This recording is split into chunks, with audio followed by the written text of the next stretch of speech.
Welcome. If you're a woman who has a sense that there's more out there for you, you're in the right place. I'm Whitney Baker, host of the Electric Ideas podcast. Somewhere along the line of work and kids, life carried on, but I lost track of my truth. I'm on a reflective journey, and that's what this podcast is all about. Each week, I interview a woman who is lighting her own path and offering others hope. Before our conversation ends, we'll share a reflective question for you to explore. Sometimes all we need is a jolt, a fresh idea, an aha moment that connects us to a sense of possibility. This, my friends, is what I call an electric idea. Welcome back to Electric Ideas. I'm your host, Whitney Baker. I'm so excited about this conversation today with my guest, Liz Childs Kelly. Liz is a writer, award-winning researcher, educator, and founder of the Home to Her podcast. We are diving deep into her book called Home to Her, Walking the Transformative Path of the Sacred Feminine. I found Liz's book fascinating. She seeks to recover a lot of this lost wisdom of the ancient sacred feminine forces that have frequently been overshadowed by patriarchal traditions, particularly in the West. I truly believe, regardless of your religious or spiritual standing, I think it's worthwhile for all of us to explore where or where not we might be connecting to the sacred feminine. This is such a rich conversation. I hope you leave feeling not only inspired, but also like you have a few things you can actually try in your life to invite the wisdom of the sacred feminine into your day-to-day. Let's get into it. Hi, Liz. Welcome to the show. Hi, thank you for having me. Your book, your gorgeous book, Coming Home to Her. Within this book, you explore the concept of the sacred feminine and its deep wisdom, which we're going to talk all about. But I want to start with your open struggle in the beginning to even know what to call this. Some people throw around terms like goddesses, divine feminine, and I think it would be helpful for my audience who have various exposure to what we're even talking about to understand how you define divine feminine and kind of what led you to use this term. Yes, and I use the term sacred feminine, and it was maybe more of a drawn out thought process than that really needed to be, but I would get hung up on the right words because I think, like so many of us, whether we intend to or not, we have a bias against the feminine. And so we hear language that we don't hear every day, and there's some cognitive dissonance there of, does this make sense? So early on, and I write this in the book, early on, I played around with, I'm going to come up with my own name for her, whoever she is. And I had a blog. It could still be out there somewhere where I was writing with the term divinish instead of divinity. I thought that was cute and catchy. And then at some point I was like, what about, the female face of God, or FFG for short, the notorious FFG. Oh my God. But in all seriousness, I felt like that diminished what was a really complex and important subject and something that we so desperately need in our culture. So I landed on the language, the sacred feminine, because the word sacred, first of all, to me, is a little more accessible than divine. Divine, at least in my own conservative Christian upbringing, there's an implication of separation. Divinity is something that is above us. It is not here with us. It is kind of up on a cloud looking down, possibly judgmentally. And that's not been my experience in working with sacred feminine energy at all. So sacred, on the other hand, to me, feels way more accessible. I can find the sacred in a lot of things. I can find it in you. I can find it in my children. I can find it in nature. I can find it in myself a lot easier than I can find the divinity within myself, even though I think we all have that. And then as far as the word feminine, I mean, gosh, that's a whole landmine situation in and of itself, just starting with the fact that, and I write this in the book too, that usually we see the word feminine paired with hygiene products in the aisle of the drugstore because we, can't talk about tampons or say that women menstruate, so there's that whole kind of baggage around the word feminine too. Like maybe there's it implies kind of girly, which we tend to put a negative thing on. And then I think in the last several years, we've really been having more of a cultural dialogue around, what does it mean to be feminine? What does it mean to be a woman? Is this locked up in your biology? Is it not? Like there's just a lot of ways to think about that. And in the end, I really wanted to use that word feminine because I felt like it didn't necessarily lock up this experience that I'm trying to describe in a specific biology. And also, it'd be subversive to say if feminine has like negative connotations to it, then it feels subversive to put sacred and feminine beside each other because hell yes, the feminine is sacred. Everything is sacred. So it felt like righting a wrong of sorts. So that's why I chose to use that language. And Yeah. as far as it's to me, like, what the sacred feminine is, in a way, that's what I get into in the whole book. I think in the simplest sense, and I can expand on this if you want to or not, but in the simplest sense, it is simply knowing divinity in that feminine female form. That's beautiful. And I know we're going to get into deeper exploration. So I appreciate the simplicity with how you're just defining it, just so everyone can kind of have the same entry point. I want to take you back in the book. You talk about a time when you were in seeking mode, you were reading some Eastern philosophy, you were craving something more sacred in your life. And I think that's a common experience that women go through that they don't necessarily feel like they can share or articulate. You talked about feeling spiritually hungry. I know you described in the book what you just mentioned in your previous response about just feeling also alienated from this traditional faith you were brought up with. What was the turning point for you? You were kind of in seeker mode. You knew you were not really feeling aligned with what you'd been raised to believe. How did you finally fully embrace the sacred feminine? I talk about in the first chapter of the book, it was sort of a two-part spiritual awakening. And I really struggle with that language because I feel like there's kind of that can seem pretentious, but I honestly don't know what else to call it. But the first part of that, and you're right, I was a seeker. And I didn't know what I was seeking. I wanted some sort of deeper spiritual connection, and I kept looking for it. And I'd be like, well, there's a little bit of it here, but it's not quite what I need. I had an experience at a business conference. I owned my own company and I was there because I was looking for new clients for my consulting company. And I heard a woman speaking about Polynesian wayfinders. These are sailors, navigators who settled the Pacific Islands, and Europeans are kind of mystified by how they did this because they didn't have any of the modern instrumentation that we had assumed you needed for that, and that Europeans did need to do all of their sailing and their exploration. And she was describing these people, which she used the term wayfinders, and which I at the time I had not heard of before. And she was basically talking about intuition and heart knowing and how, yes, they had oral teachings that were passed down for many generations, and they were deeply in tune with the natural world, but they were also in tune with the wisdom of their own hearts. And so they were able to navigate, this was, she said, thousands of miles, basically by watching the waves break across the front of their boat and by listening inside. And I had a very physical reaction to her words, which now I understand that to me is a hallmark of the sacred feminine. She's very embodied, so it's out of our heads and it's into our physical form. And I had a very physical reaction to her words in a way that I'd never had before, where I started getting hot and tingly and the room started shimmering and receding. And it was just a wild and beautiful, not scary, just amazing experience that turned everything on a dime for me. It just made me question all of a sudden, all the things that I thought were real and true and important. I just had this experience that was the realest, truest thing I'd ever felt. And I had no framework for it. I had no language for it. I had no shared understanding with which I could share with somebody else. And so that kind of cracked the door open quite a bit for me. And I started running around and trying to seek information like, what is this? I don't understand. And I went very literally and I learned about the wayfinders, and that took me towards learning about other indigenous traditions. And that took me down the path of learning about, the term is a little questionable now, but shamanic practices. And that kept taking me deeper and deeper. But I was also pregnant with my second child at the time. And so when he was born, that was sort of the second piece of that door being fully kicked open to where I recognized that it was the feminine specifically that had been calling me, because that is such a distinctly female experience, and it is a very embodied experience. Mm. And I had him unmedicated. And so I was fully present for the whole thing, for better and for worse. And I'm telling you, the worst got pretty ugly. It really did. But felt so in tune with this incredible power and energy that was moving through my body that actually had very little to do with me.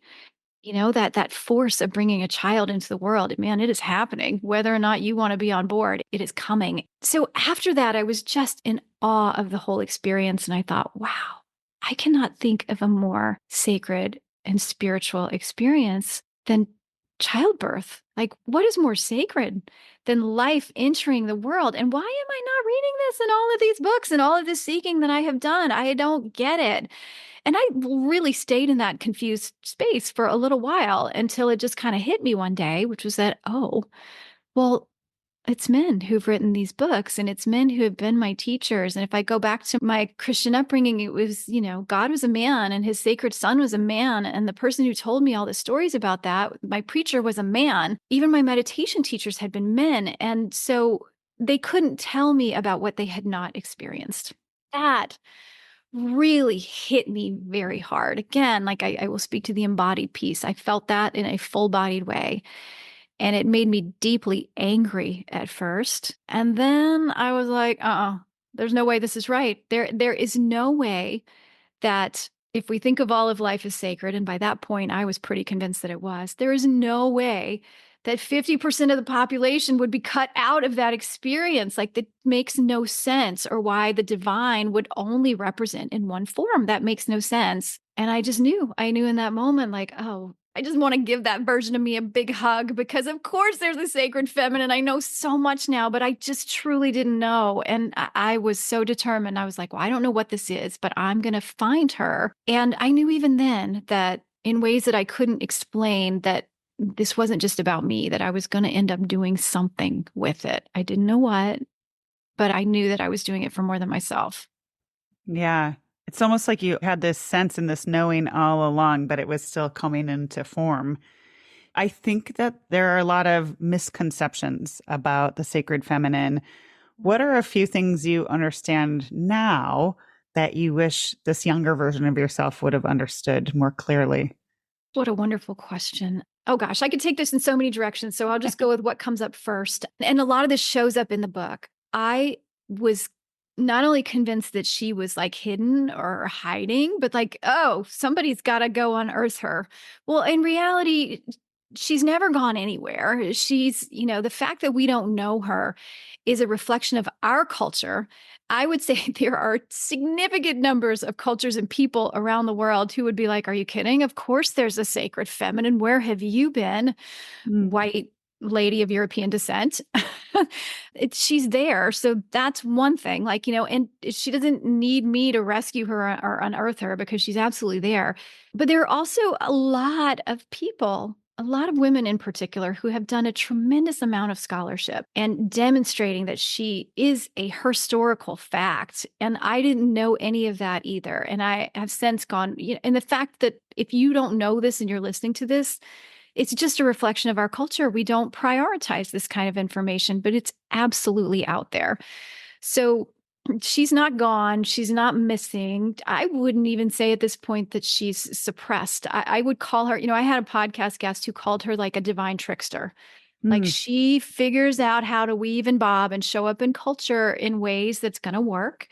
So she's always here. But yeah, that's something. And I think another thing that as I mature, my understanding of her matures, I would say that one of the spaces that she holds that's really contradictory for those of us who have grown up in more monotheistic patriarchal cultures is she lives in the space of paradox. Like, to me, the goddess is always yes and. Mm. Yes, and it is not either or. It is not black and white.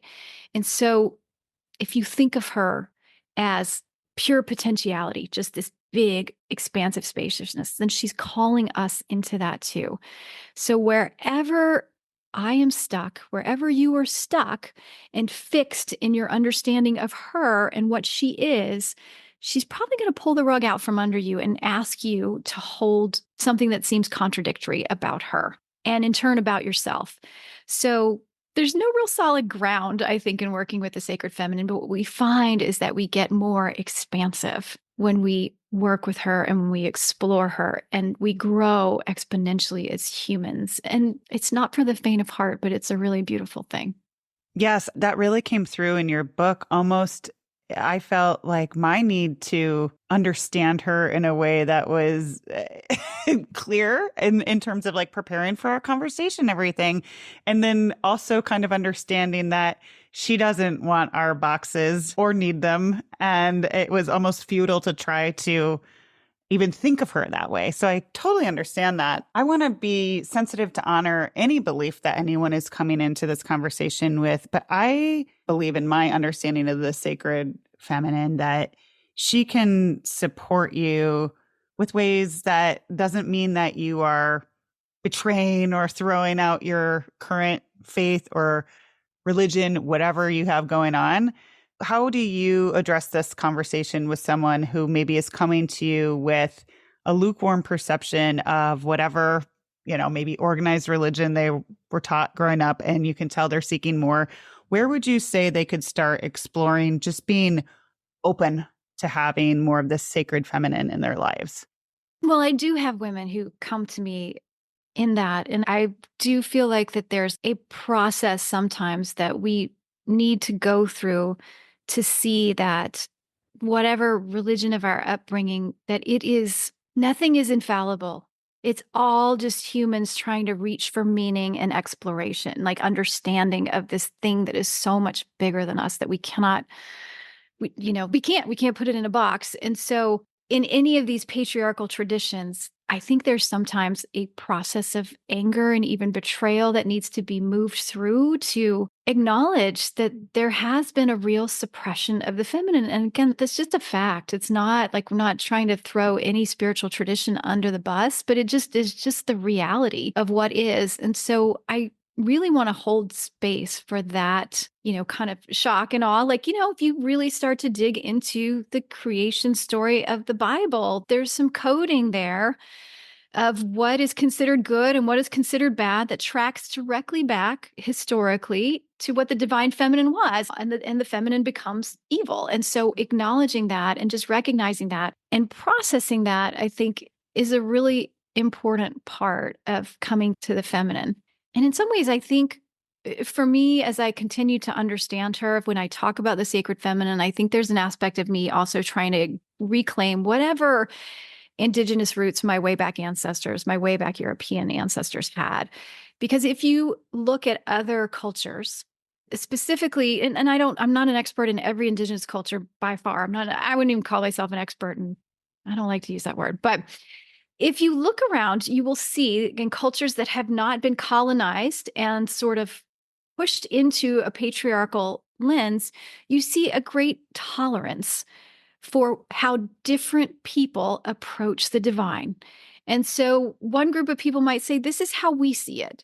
And another group of people might say, that's so interesting. This is how we approach it. And it doesn't have to be my way or the highway. And so I think knowing that can be helpful, that this idea of I can only have this one God and I can only have this one expression, that's not universal either. And it doesn't have to be that way.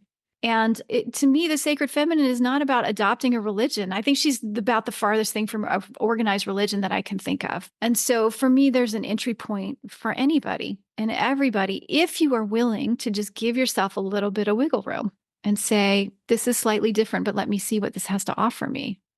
You brought up the historical research, and that was very compelling. I mean, you are a researcher, and beyond being a writer, I mean, some of this I'm sure was intuitively channeled and beautifully written, but you've done a lot of research. I just want to give you credit for that. You talk about the suppression of practices like voodoo, and I don't know if it's just Halloween on the brain. Even the way you talked about witchcraft, it's like somewhere in my bones or somewhere I'd read and I'd like knew and I'd thought about it, but I really had this kind of clarity and remembrance of how those stories I've read even or been taught have all come through the male lens. Can you just give us a little bit of historical view on the persecution of witches?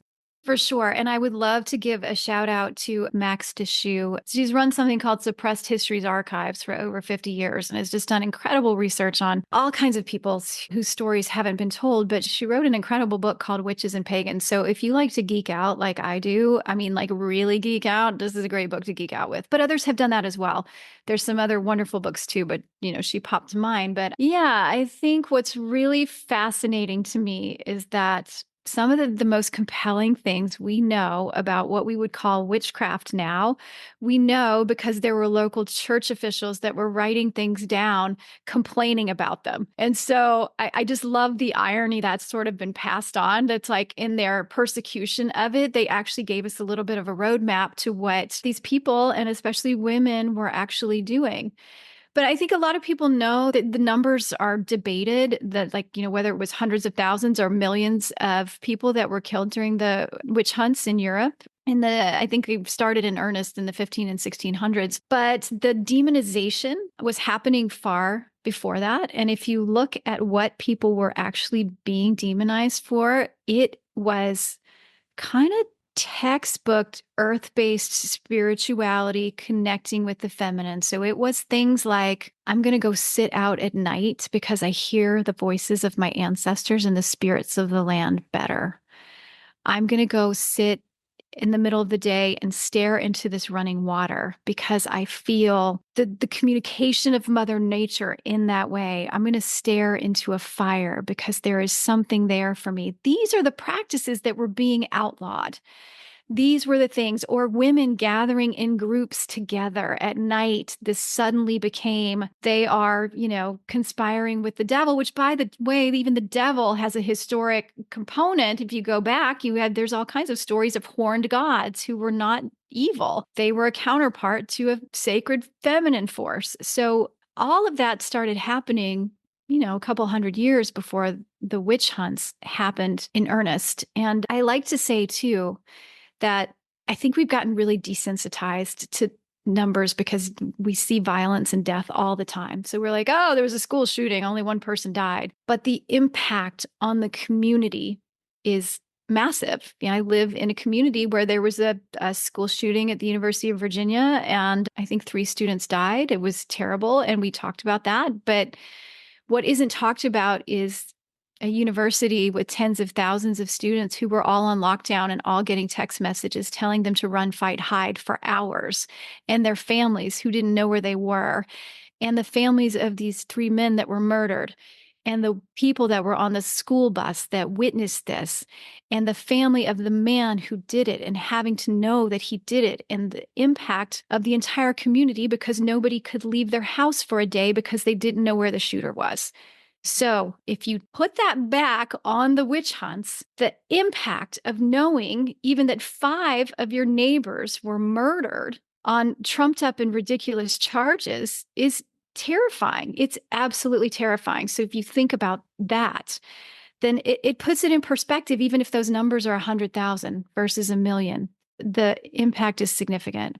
And I guess the one other thing I would say about that, because I have seen memes going around that are like, the women were persecuted because they were pretty, they were too outspoken. Like, that's a very 21st century lensing of that. In reality, it was women often who were considered to be either a scourge on the community. So perhaps they were old. Perhaps they were poor, because remember, you couldn't work. So you needed a man to take care of you. And if you were not a woman that was protected by a man, then now you're going to fall in the community. Or women who were practicing traditional ways, like they were working with herbs, they were midwives. And that becomes in conflict with a church that needs to have all of these resources and all of these needs met by that God and that framework. So that's just one other thing I want to clarify. It wasn't necessarily like, oh, the pretty woman, the woman who is outspoken. Like, we love that idea, right? Like, but the reality is that our ancestors were taking down the people who were weak, and women poor, and older women were often in that category.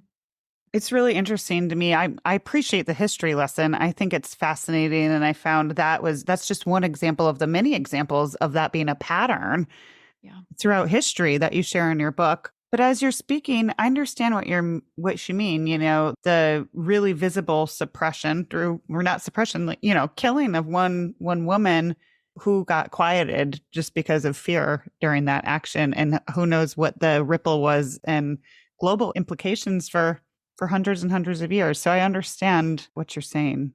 You brought up this image of, back in the day, a woman connecting with nature and with herbs and that sort of thing as being scary to traditional forces, if you will be. Today, you know the sacred feminine as being closely tied to nature. I liked this part in the book where you were still exploring and you were out with one of your teachers and you were in the woods and you kind of were feeling a little bit, oh God, how's this gonna go? I like your honesty. You're like, God, I hope no one walks by. What am I doing? A little bit. But then you had kind of this like feeling and connection with the wind. Do you want to talk about that?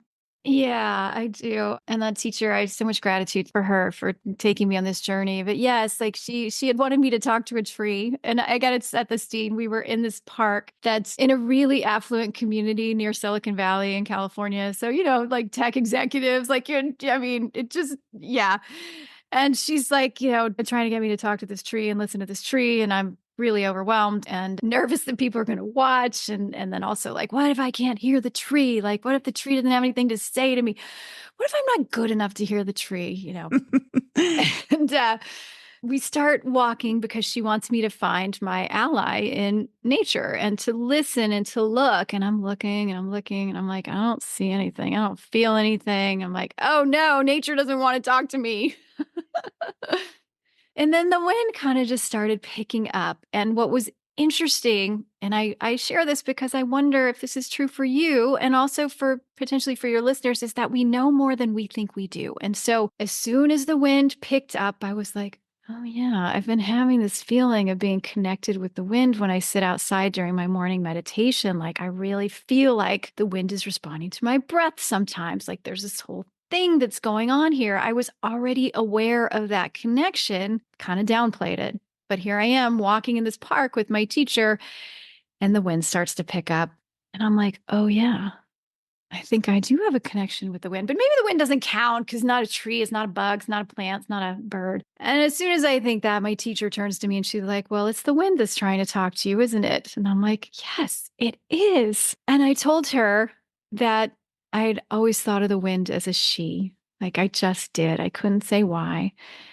And she gave me this big grin and she said, well, I'll tell you a secret. It's all she. Which I loved so much. Yeah, I totally agree that women, especially I teach meditation and do all kinds of intuitive connection workshops, that sort of thing. And women are oftentimes looking outside themselves for answers. And I really firmly believe and have been confirmed by now years of working with women that I think we just live in such a noisy world. And it almost is an act of rebellion to get quiet enough to listen to what only you can know for yourself. And I think that this connection with nature is an important piece of that I continue to explore in my own practice. Do you have any intentional ways that you connect with nature that may be like in the form of a practice that a woman who wants to be a little bit more intentional about cultivating that relationship could try? I do. And they're all really deceptively simple, but it is repetition and consistency and actually showing up that I think makes the big difference. But being barefoot outside, like just walking on grass, on dirt, like bare feet on the ground is so, so valuable. And it's especially valuable, I think, when you're feeling out of sorts. Or if someone asks me, like, gosh, I'm really wound up, I'm really anxious, I always say, go outside. Take your shoes off and go outside. And when I'm in a really agitated place, I will go lay down in the dirt to really get in there because it has a beautiful regulating effect. I love to meditate. Not everybody is a meditator, but for me, it's very helpful. And I really find myself listening to nature. I recently moved, so I'm not in the same house as I was, but I prefer to meditate outside whenever I can. Now, admittedly, when I lived in California, that was very easy because there weren't a whole lot of bugs and the weather was very cooperative for most of the year. So I understand not everybody has that, but being able to sit outside with that practice and just be present, it was so, so helpful to me. I dropped in so much faster. And then the other one is one that we can take from our ancestors. So there's a little bit of an act of rebellion there, which is that, these church men that I talked about who were railing against these practices of these simple folk people, one of those practices was just called sitting out, where women in particular, seers often, who could, see, and they were valued for being able to give advice and divine maybe the future or whatever it was, they would just go sit. They would just go sit on the land. You could do it at any time, but they would just get quiet enough to be present to like what is actually there. And I think having a consistent practice of that is so valuable. My favorite time to do that is at that in between space of dawn or dusk. Like everything is just a little bit shimmerier and crisper. And there's just a way in which I feel like information flows between the worlds, if you believe in these things, which I do. It flows a little more smoothly. But you can do it at any time, really. It's beautiful.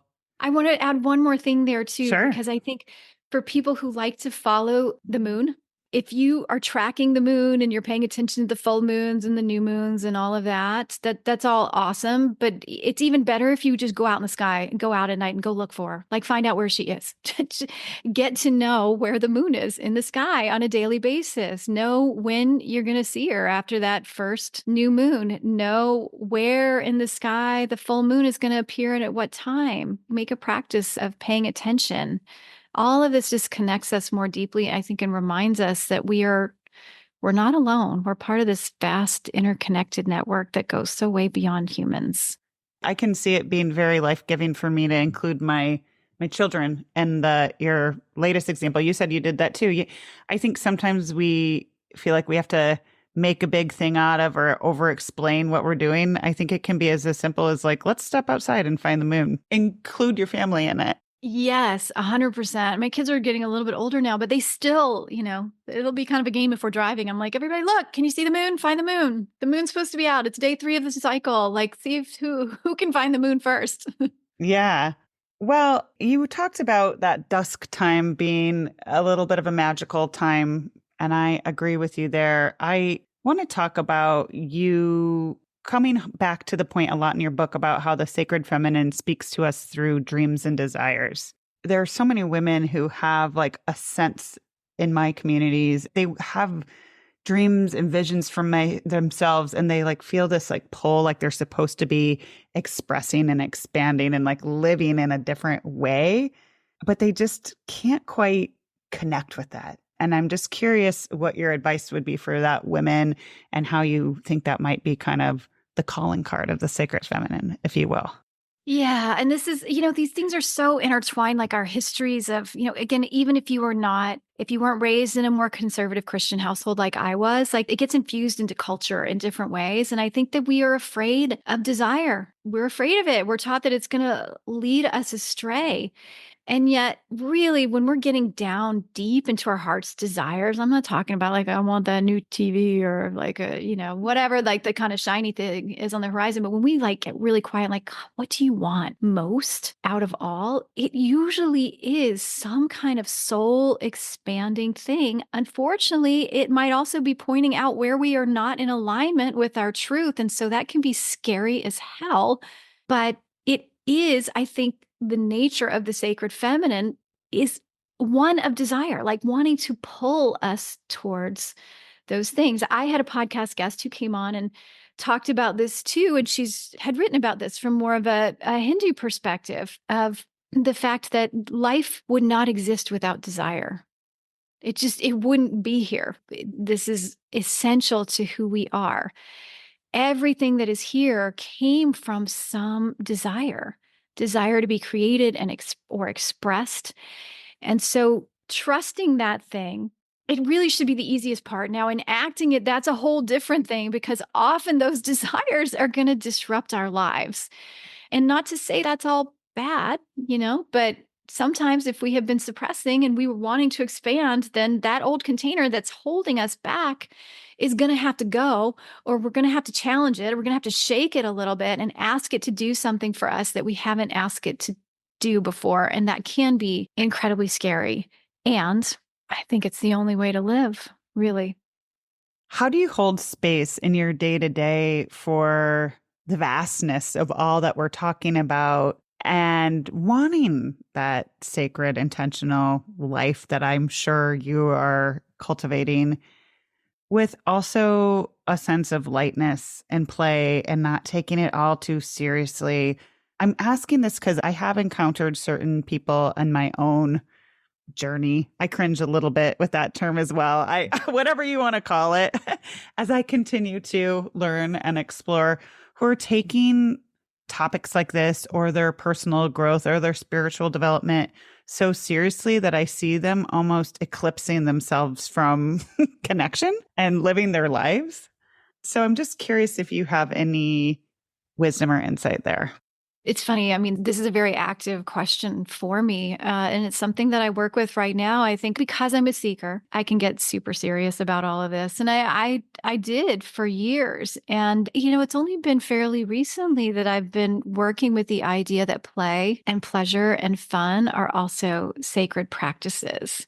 And so making space for those is super important. Having kids, I think, helps me. They keep me very here. They keep me very grounded, and they are by nature more playful. So that's been a really helpful thing for me to be able to meet them where they are. But giving myself permission to not be seeking all the time has honestly lately felt like spiritual practice too. In this whole space of sacred feminine, I feel like we've covered a lot of territory. Is there any final thoughts on your mind that you feel like would help empower kind of everyday women who are just looking to live a little bit more intentional, sacred life in their own right? I think one of the promises of patriarchy and patriarchal religions is that we have answers for everything. And we see that played out everywhere. We see that politicians who are like, well, I know this is what's going to work or this or that. And yet, if any of us live long enough, we know that the knowns that we think are the knowns are so often, they aren't as fixed as we think. And so I guess what I would say is that the sacred feminine to me, she is the cosmic void. She is the great womb of the unknown. And yet we are still held in something big and beautiful. And so stepping into the unknown, it doesn't mean annihilation. Maybe it's just annihilation of what we thought we knew. But there are all kinds of possibilities that are available to us if we are willing to do that. And she is holding us always. And that has absolutely been my experience. And so that's what I would wish, I think, for women to take that step. Like, yes, you are. You're going into the unknown. You don't know what's going to happen. And you are being held by something so incredibly vast. And that is the sacred feminine. What a gorgeous invitation. I always end my episodes with a chance for reflection in this area of maybe connecting to the unknown or cultivating a connection with the sacred feminine in our own lives. What's one question women could be asking themselves more? What do I really want? And why am I afraid of having it? There can be so much more, but yeah. That's perfect.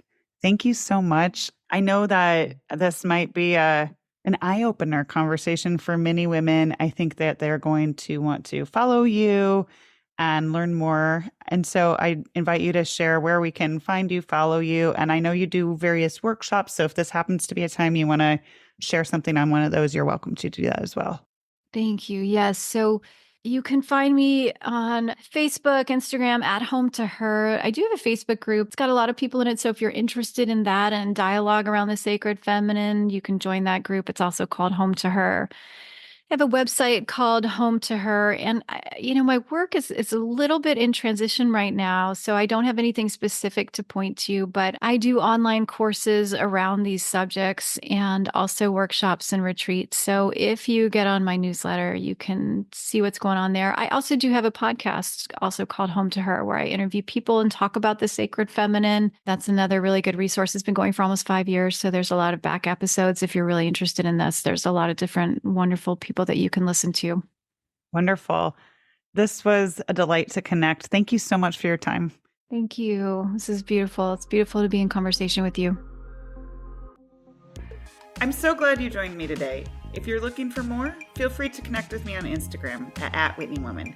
And if you enjoyed the show, I invite you to support me by leaving a review or sharing it with a friend. Hope you have an inspired day.